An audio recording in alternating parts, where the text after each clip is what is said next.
Hello everyone, today we'll learn how to place the ARCHWIRE. These are the instruments which are required for placing the ARCHWIRE, which we'll know one by one. This is the diagnostic instrument. This is Vanguard plier. This is pin and ligature cutter, distal end cutter, and matching needle holder. And the next is materials for doing ligation, that is O-rings or modules, ligature wire, ARCHWIRE and the tucker.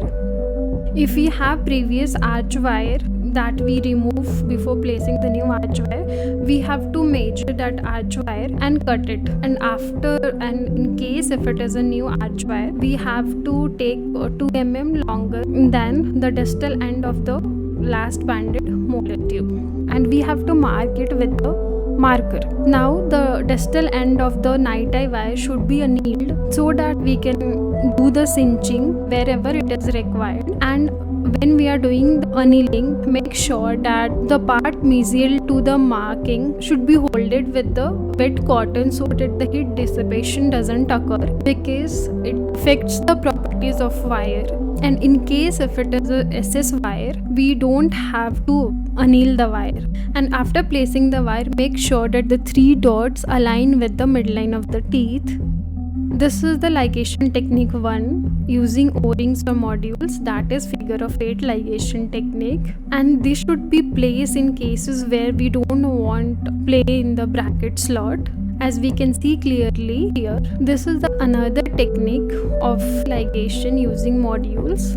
This can be done where we want the play in the bracket slot. This is another technique of ligation using steel ligature wire, and this technique is the most commonly used technique of ligation.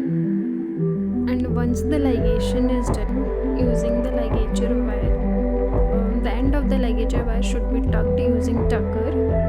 This is the cinching method in which we give 90-degree distal to the last banded or bonded molar teeth. And cinching is compulsory in cases where we don't want proclination to happen, and in cases where the teeth is retroclined, cinching should not be done to allow the teeth to procline. This is the cinched distal end of the ARCHWIRE. Thank you so much.